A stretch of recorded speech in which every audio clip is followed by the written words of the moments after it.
Hey, do you want to be successful in your business? Then you need to understand the psychology of sales.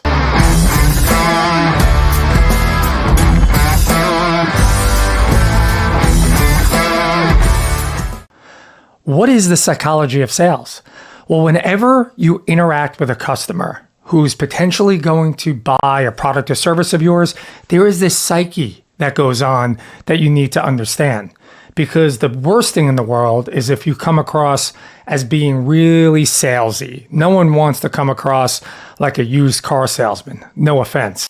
The reality is if you ever have mystery shopped one of your competitors, you'll notice that when you talk to them, 99.9% of the time, the conversation is mostly about them.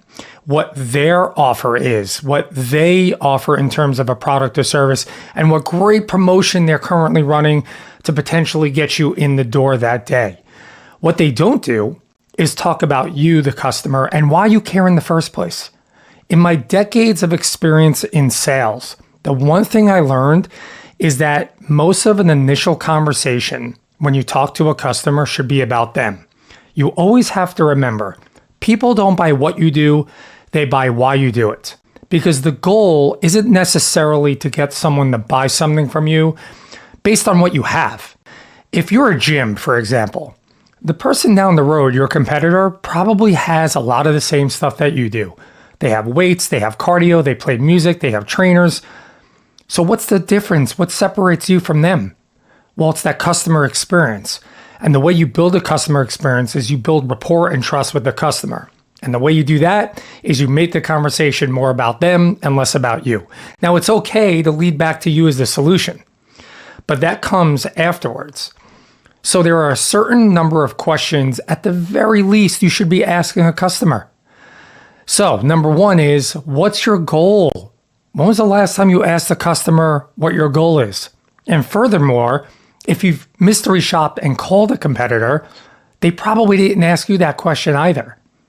After you ask someone what their goal is, a great question to follow it up with is, hey, why is that your goal? Hey, I want to lose 10 pounds. Why? Well, I'm getting married in 6 months, so I want to really look good and fit into my tuxedo. Right? So what's your goal? Why is it your goal? Hey, have you done this in the past? Have you tried this product or service in the past? It's always great to hear that from a customer because you can get a good sense of what they liked, what they disliked about that experience. And once you ask at least those amount of questions, it's okay to then lead back to you as a solution. Again, nothing wrong with talking about why you're far superior than the person down the road, but you at least have to know why a customer would care in the first place. So think about that when you talk about the psychology of sales. It's understanding that it's more about the customer, less about you, and then it's okay afterwards to lead back to you as a solution.